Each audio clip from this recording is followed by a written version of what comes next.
Hey guys, good morning. Mr. Kavanaugh here. I want to go over some information today on the Bill of Rights. Last week we went over the 7 articles of the Constitution, which you need to review those notes. You will need to know them for an upcoming quest where you will have to list the 7 articles of the Constitution. But now we're getting into the Bill of Rights, and I put a video on your Google Classroom page this morning and asking a question: what is the particular genius of the Constitution? So you need to watch that video clip, and you need to answer that question for an attendance question. So what is the particular genius of the Constitution? So when we make a change to the Constitution, we amend the Constitution. Right now there are 27 total amendments to the Constitution, 27 total. First 10 known as the Bill of Rights. The Bill of Rights come right away.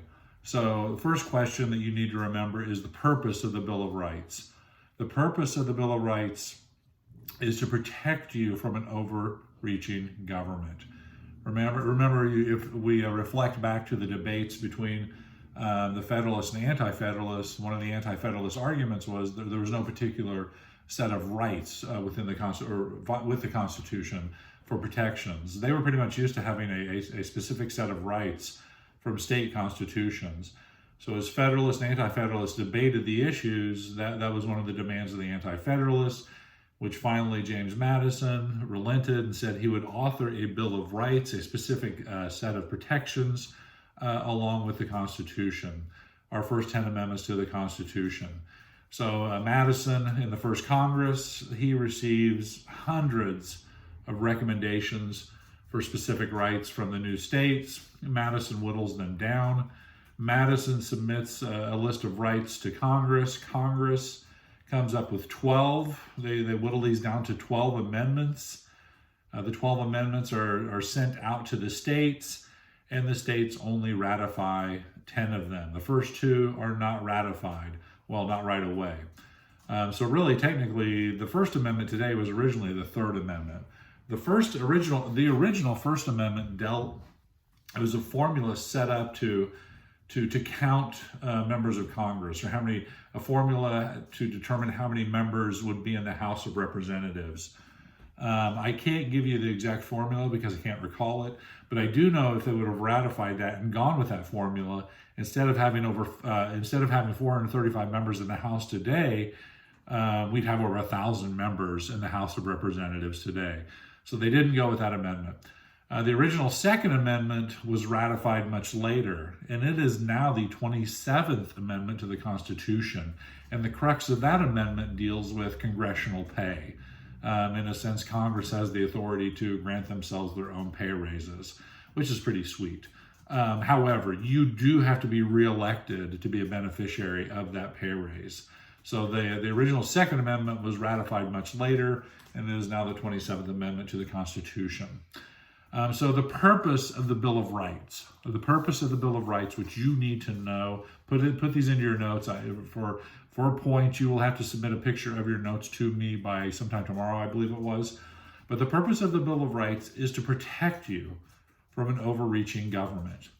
So the purpose of the Bill of Rights, they are therefore protections from an overreaching government. Purpose of the Bill of Rights. First 10 amendments to the Constitution protect us from an overreaching government. Have that in your notes. Excellent. Today we're only going to look quickly at the first 2 amendments, the First and Second Amendment of the Constitution. The First Amendment. The First Amendment deals with freedoms, 5 freedoms in the First Amendment that you need to know. So religion, speech, press, assembly, and petition. And I will go through these. So the first one, religion, freedom of religion. It allows you to really practice your religion how you see fit, or no religion at all, and it talks about the government will not favor one religion over another. And there are 2 specific clauses under religion that you need to know. 2 specific clauses. The first one is called, you should be writing this down in your notes, the Free Exercise Clause. This sounds like something from LA Fitness. Come on in for a free exercise clause this Monday at La Fitness. free exercise clause, which means you are allowed to practice whatever religion you so choose.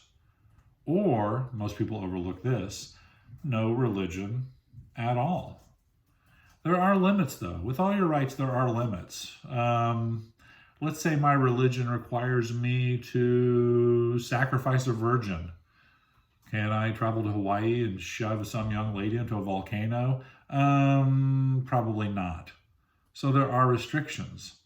What about the killing of animals?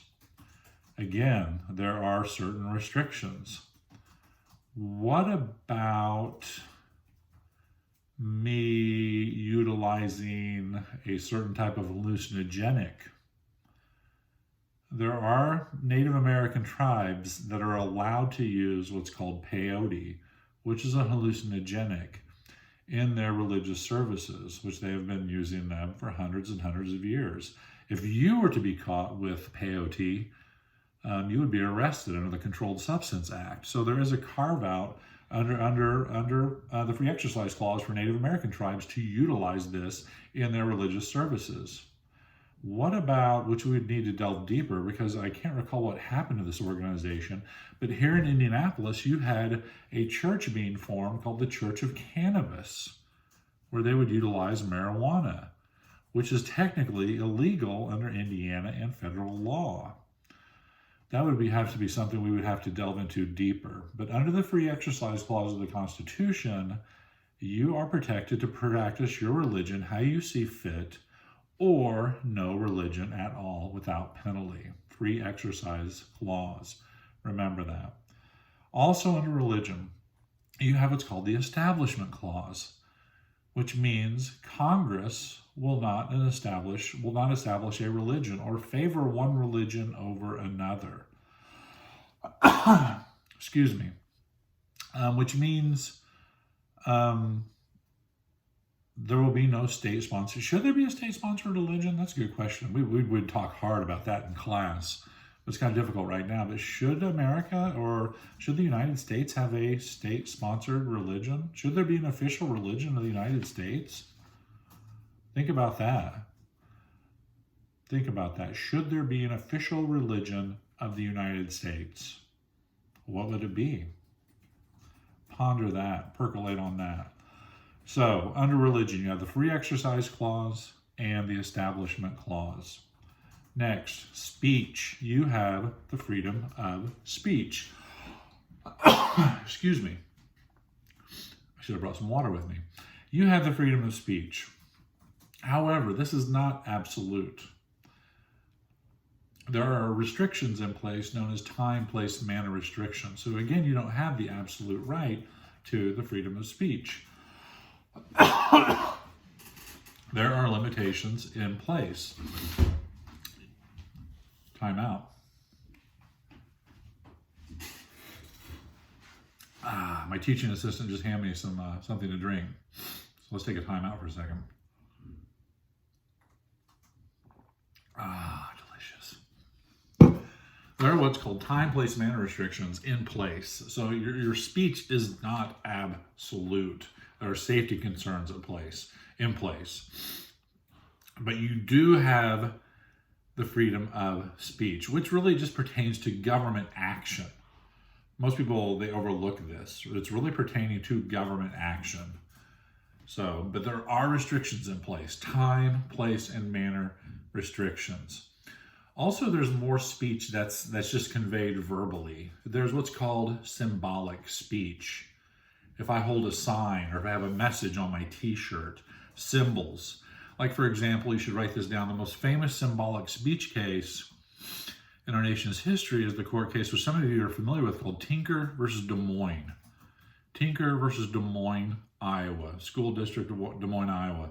You're familiar with this case. Quickly, Sparks Notes version of the case. During the Vietnam War, the school in Des Moines, Iowa, the high school, the students were going to protest the Vietnam War, America's involvement in the Vietnam War. And many of them were going to wear these black armbands with a peace symbol on them to protest the war, America's involvement in the war. Well, the principal got wind of this, and the principal said that anybody who showed up to school wearing those armbands would be kicked out, would be suspended. So everybody chickened out. Nobody showed up with the armbands except two individuals, a brother and sister. Their last name was Tinker, Tinker, and they showed up wearing their armbands. They were kicked out of school. Their parents felt that their rights, their speech rights, symbolic speech rights, were being violated by the school. So the parents filed suit against the school, Tinker versus Des Moines. It snaked its way through the court system and ended up at the Supreme Court. And the Supreme Court ruled in favor of the Tinker kids. There's a famous line from the ruling, and the Supreme Court said that just because you're young, you don't check your constitutional rights at the schoolhouse door. Very powerful ruling, but things have changed since then. We live in a very different world since that time period. But arguably the most famous symbolic speech case in our nation's history is Tinker versus Des Moines. So remember that. So speech conveyed verbally, and symbolic speech, signs that you hold, messages across your t-shirts, other signage, if you will. So symbolic speech. Next, freedom of the press. The reason that the press is protected, the job of the press is to provide us with information. I've always talked about in class, when we talk about what's the most powerful position within government, it's that of citizen. The primary duty of a citizen is to be informed. So the job of the media, the press, is to inform you. However, in this day and age, you have to weed your way through it. What's legit, what is not legit. But they're to provide information to us to help us be better citizens. Next, for the First Amendment is freedom to assemble. But again, there are restrictions in place. You cannot just have a flash mob down on the circle. There are safety considerations, logistics, traffic. In most cases, you do have to receive a permit to assemble, to march, to have a protest. Which brings me to a contemporary question, which some people were talking about, somebody brought up. In our current situation, the government has said that we cannot gather in certain size groups, like 10 or more. We cannot congregate, we cannot assemble together. Is that a violation of the First Amendment? The government telling us that we cannot assemble in groups larger than 10? Or we have to keep our distance? Is that a violation? No, it's not. There are health concerns. And keep in mind, your rights are not absolute. There can be limitations to them. And in this case, they can be limited for health reasons, for safety considerations. So your rights are not being violated in this situation because for health and safety concerns. Again, your rights are not absolute. Finally, within the First Amendment, you have the right, the freedom to petition. Petition means to petition your government, to contact your government any way, shape, or form, phone, email, snail mail, and have them address issues, complain to them, praise them. You have the right to contact your elected officials, to petition them without penalty. So just to recap, here we go. You should have these in your notes for the First Amendment.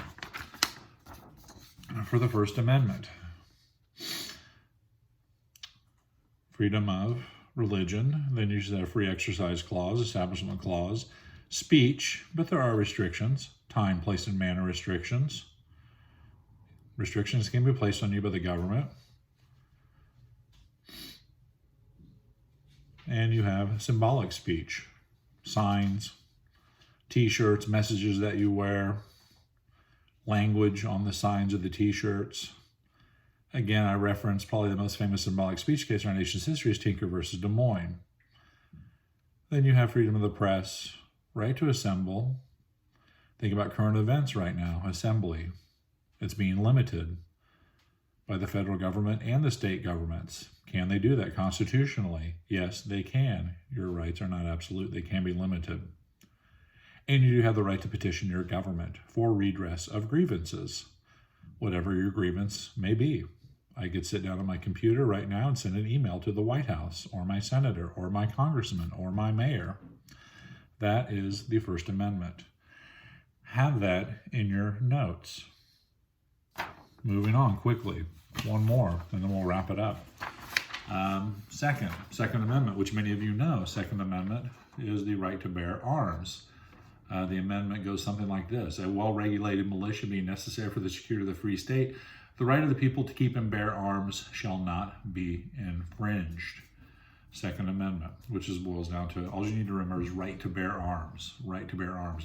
Back to the First Amendment, what you really need to remember is freedom of religion, speech, press, assembly, and petition. You remember that for the quest. Second Amendment, right to bear arms. Heavily debated, this amendment, especially in contemporary times.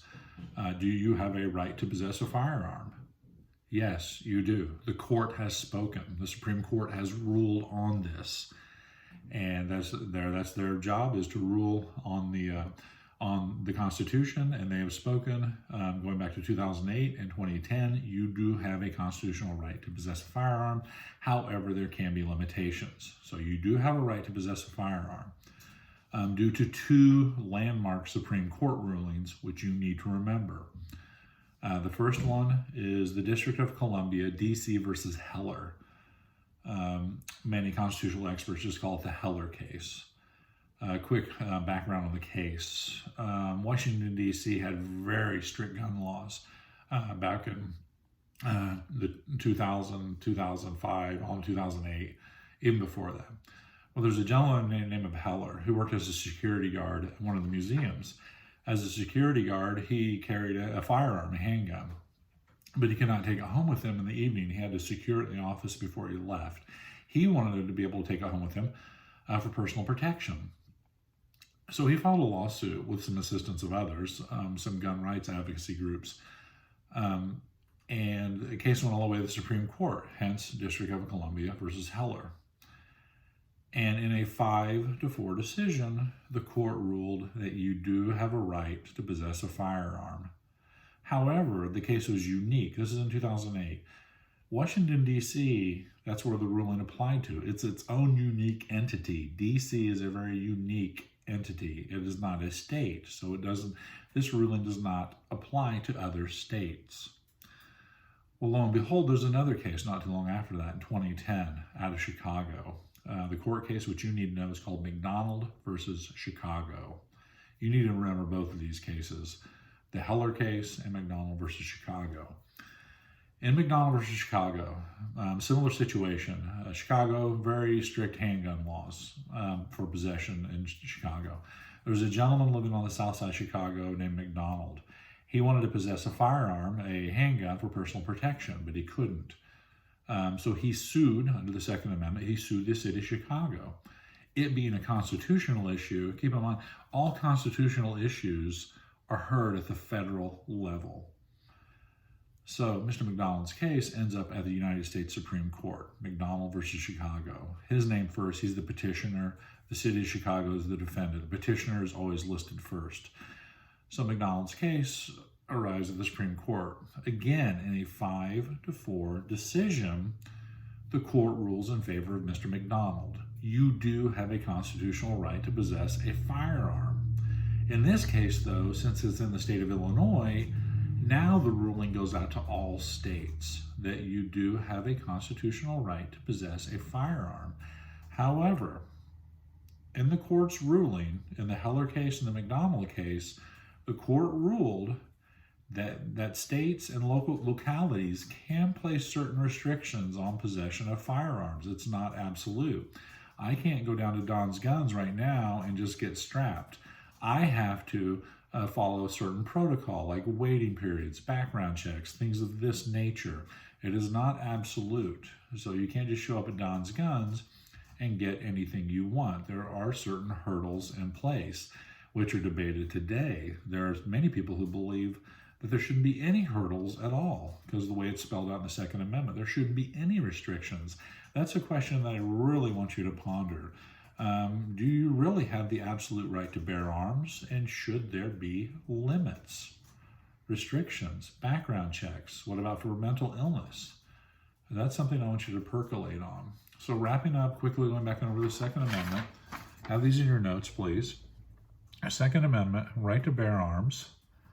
The two court cases that bring this amendment to life are the Heller case and McDonald versus Chicago. Remember those two cases.